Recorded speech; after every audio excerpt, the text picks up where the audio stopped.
네, 강의 시작 전에 지난 시간에 풀었던 문제 5번에요. 오류를 한 학생이 발견을 해줘서 네, 이 오류를 좀 정정하고 가겠습니다. 중국 위안화를 하는 문제인데, 여러분, 이게 매매 기준율이죠. 매매 기준율에다가 환율 우대가 70%라고 했기 때문에 매매 기준율에 0.3을 곱해야 되거든요. 그래서 그 두 개를 더해야 돼요. 여기가 빼기가 아니고 여러분 더하기로 바뀌어야 돼요. 더하기로 바뀌어야 요식이 나오죠. 그러니까는 빼려면 반대로 현찰을 살 때에서 요 은행 수수료에 곱하기 0.7을 해서 빼는 건데, 제가 설명을 매매 기준율에다가 더하는 걸로 갔죠. 그러니까 매매 기준율에 요 빼기였던 부분을 더하기로 바꿔주세요. 요 강의 듣다가 이상한 부분, 아니면 모르는 부분, 아니면 이해가 안 되는 부분, 이런 것들은 오픈 채팅방에다 질문 부탁드리겠습니다. 자, 그러면 요 강의 기존에 5차시 찍어놨던 걸 붙여놓을 테니까는요, 요 강의 다음에 바로 이어서 들으시면, 요 강의 틀어놓으시면 바로 이어서 진행이 됩니다. 안녕하세요. 경제수학 5차시입니다.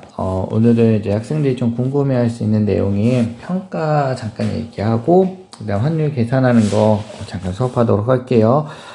일단 여러분, 경제수학이 원래는 여기 보이시면 빈칸이 보이죠. 수행평가형이 원래 더 있었는데, 이게 코로나19 때문에 어떻게 될지 몰라서 일단 비워놓은 상태예요.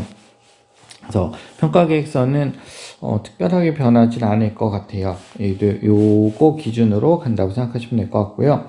시험은 1회고사는 보지 않고요. 2회고사 한 번만 볼 거고요. 여기에 그 서술형 두 문항이 있어요. 5점 5점이 될지 4점 6점이 될지는 시험 전에 따로 안내를 해드릴게요. 다음 수행평가는 논술형, 서술형 있고요. 동점제 우선 처리 기준은 논술형이 우선이라고 보시면 되고요. 논술형과 서술형이 어떻게 진행되는지는 여러분 이제 등교한 다음에 봐야 되는 상황이기 때문에요. 등교를 하게 되면은 그때 자세하게 샘플과 함께 제가 예시를 안내해 드리도록 하겠습니다. 그리고 여기 뒤에 뭐가 있었냐면은요.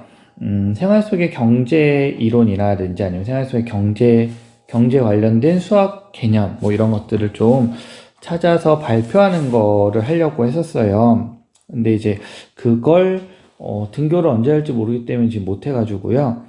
여러분이 지금 저랑 경제 수학을 쭉 배우고요.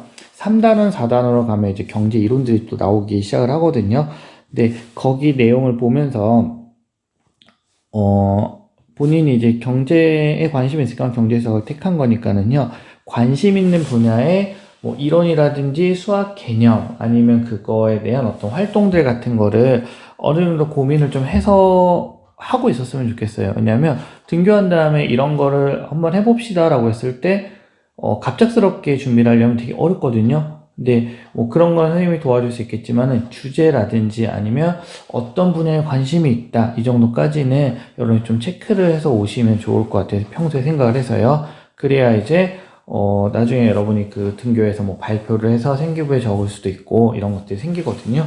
그러니까 여러분이 주제 정도는 어떤 주제, 어떤 분야를 탐구해 봐야 어떤 주제나 어떤 관심 분야가 있다 정도까지만 생각해 보시면 될 것 같아요. 여러분, 이게 성취도랑 성취율이요, 진로 과목으로 편제가 되어 있기 때문에 여러분이 성취도는 5단계가 아니고요, 수학임에도 불구하고 3단계예요. 그리고 고정 분할이기 때문에 80 이상이 A, 60 이상이 B, 그 외에는 C가 나간다고 생각하시면 되세요. 평가에 대해서는 간략하게 이 정도 설명을 드리고요. 오늘 수업은 환율이죠. 환율의 계산을 보도록 할게요. 환율의 계산은 지난 시간에도 많은 부분 얘기를 했거든요. 이제 뭐 빅맥지수 이런 것도 나오는데요. 빅맥지수, 요새는 스타벅스 커피 값을 기준으로, 스타벅스 아메리카노 커피 값을 기준으로 이야기하기도 해요. 그래서 이렇게 있는데요. 일반적으로 1단위 기준이 되는 통화를 기본 통화라고 하고, 기본 통화의 가격을 나타내는 통화를 가격 통화라고 한다. 그래서 앞에서 얘기했던 거예요. 원달러 환율이냐, 달러 원 환율이나 이런 건데요. 요거 하나만 잠깐 여러분 보시면 될 것 같아요. 환율은 기본 통화분의 가격 통화가 되는 거고요. 기본 통화가 우리가 1달러였었잖아요. 그죠? 1달러가 어떻게 표현됐어요? 1달러가 뭐 1000원이다. 지금 현재 1200원 정도 되거든요. 그러면 이 달러를 나눠서 어떻게 해요? 1달러 환율. 네. 그래서 이렇게 표시가 되는 거죠. 이게 이제 환율이 되는 거예요. 아, 1달러를 살려면 1000원 정도가 필요하구나. 네, 이렇게. 이게 이제 유럽식 표기라고 교과서에서 얘기하고 있고요. 이제 미국식 표기는 1원을 사는데 얼마가 필요하냐. 그래서 거꾸로 하는 거죠. 그래서 1000분의 1달러 원. 이거를 이제 1원을 사는데 필요한 1달러, 달러 원 환율이라고 해서 이건 미국식 표현이라고 하는데요. 간접 표시라고 하는데, 일단은 여러분이 그냥 이 개념만 알고 있으면 될 것 같아요. 예. 자, 중요한 건 여기거든요. 외환시장에서 외환의 수요와 공급이 변하면 환율이 오르기도 하고 내리기도 해요. 그래서 여러분 환율이 하락하는 현상을 평가절상이라고 얘기를 해요. 환율이 하락하는 거를요. 환율 하락을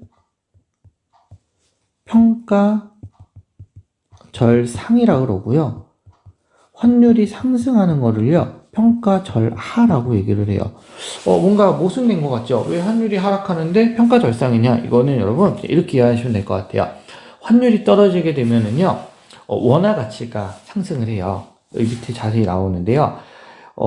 미국의 1달러에 대한 원화 표시 가격이 100원에서 800원으로 하락했다면 이것은 마치 라면 한 개 값이요 600원에서 400원으로 하락한 거랑 비슷한 얘기가 돼요. 그러니까 예전에는 뭐 600원으로 라면을 사 먹었다면 지금은 400원으로 사 먹을 수 있기 때문에 원화의 가치가 상승했다라고 얘기를 하는 거죠. 뉴스라든지 아니면 경제 뉴스 같은 거 보면은요, 이런 말들이 굉장히 많이 나오거든요. 한 번쯤 보시면 좋을 것 같아요. 그 다음에, 1달러의 원화 가격이요, 1000원에서 800원 하락한다면, 그쵸. 달러라는 외환의 원화 가치는 하락했지만, 원화의 가치는 상승한 것이어서, 네, 이런 식으로 얘기를 하게 된다라는 거 알고 있으면 돼요. 네, 그럼 환율은 변하게 되고요. 지난 시간에 잠깐 얘기를 했었는데, 텍사스 원유가요, 달러로 거래가 돼요. 원유의 대다수가요. 그러면 1배럴을 여러분 수입을 하려면 70달러에 1000원이었으면 7만원인데요. 70달러에 900원이면 환율이 떨어지면 63,000원만 필요한 거죠. 그러니까 어떻게 돼요? 적은 돈으로 같은 원유, 많은 원유를 사갖고 올 수가 있는 거죠. 뭐 여기서 이 얘기도 있어요. 또 환율이 1000원일 때요. 어떤 애들이 9달러를 들고 한국 시장에 온 거예요. 그러면 9,000원을 받았겠죠. 이 미국이 자금 운용하는 가운데 환율이 하락해서요. 900원이 된 거예요. 그럼 이 사람은 10달러를 가지고 외국으로 갈 수 있겠죠. 가만히 있어도요. 9,000원을 가만히 둔 건데 1달러를 더 벌게 되는 거죠. 그래서 여러분 외환에 사고 파는 사람들도 있거든요. 그런 사람들은 환차익을 노린다 그래요. 환차익을 이용해서 이렇게 돈을 벌기도 하고 돈을 손해보기도 하고 이렇게 되겠죠. 예제서 한번 볼까요? 지급받은 출장 내세 600만 원이래요. 근데 5월 10일에는 1달러 환율이 1000원이었대요. 그럼 얼마 바꿔갈 수 있나요? 6000달러 바꿀 수 있죠. 근데 이틀 전 1500원 환율이 상승했대요. 얼마 바꿀 수 있어요? 4000달러 바꿔낼 수 있겠죠. 그죠? 그래서 앞에 1달러 환율 이런 뭐 직접이다 간접이다 이런 개념들이 있는데요. 그 개념보다도 더 중요한 건 여러분 이걸 계산해낼 수 있는 거거든요. 그래서 이렇게 계산하실 수 있으면 됩니다. 그래서 어때요? 환율이 떨어져 있을 때 우리나라 돈을 바꾸면 외국 달러를 많이 받을 수 있겠죠. 지난번에 제가 잠깐 얘기했었거든요. 환율이 하락해요. 그럼 수출은 어떻게 될까요? 환율이 하락하면 똑같은 물건을 팔았을 때 달러가 조금 들어오겠죠. 그러니까 수출을 감소시키게 되는 거고요.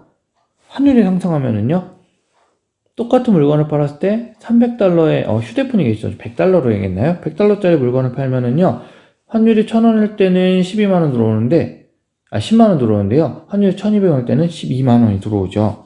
그래서 환율이 상승하면 수출이 증가될 거고요. 수입은요, 반대죠. 네, 반대예요. 수입이 증가되겠죠. 환율이 하락하면 수입은 증가될 거고요. 환율이 상승하면은요, 너무 같은 돈인데 물건 조금밖에 못 갖고 오니까 수입은 감소할 거예요. 국내 물가는요, 환율이 하락하게 되면은요, 우리나라 원자재를 많이 수입해야 되는데, 원자재 가격이 하락되니까는 물가가 안정되겠죠. 물가 안정. 이건 화살표로 표현하기가 그러네요. 그 다음에 물가 안정. 이렇게 하락이 없을까요? 그 다음에 국내 물가는 환율이 상승하게 되면 물가가 상승하게 되겠죠. 외자 도입 기업. 외자 도입이 뭐냐면은요, 외국에서 돈을 빌려온 거예요. 그러면 빌려올 때 달러로 빌려왔을 거고 갚을 때도 달러로 갚아야 되겠죠. 그럴 때 환율이 하락하면 원금 상환 부담이 줄어들겠죠. 환율이 상승하면은요, 원금 상환 부담이 증가될 수밖에 없겠죠. 그래서 여러분 이거 외우지 마시고 좀 이해를 하셨으면 좋겠어요. 예, 이 표가 매우 중요하겠죠. 환율 하락과 환율 상승에 따른 내용들이니까는요. 그래서 네, 오늘 간단히 정리하면 이런 내용인데요. 중요한 말은 이런 말이겠죠. 화폐의 가치란 구매력을 뜻하는 거고요. 환율의 표시는 요거보다는 여러분 계산하는 거. 내가 얼마를 갖고 있는데 이걸 달러로 계산할 때 얼마를 받을 수 있는지, 달러가 갖고 있을 때 그걸 원화로 얼마만큼 계산할 수 있는지, 네, 이 부분에 집중적으로 고민하시면 좋을 것 같아요. 자, 오늘 수업 여기까지 하고요. 다음 수업 때는 이제 뒤에 있는 그 세금 부분을 나가고, 세금 다 끝나면 거기 문제 한번 풀고 그 다음에 이제 뒤쪽에 있는 단리복리법으로 가도록 할게요. 수고하셨습니다.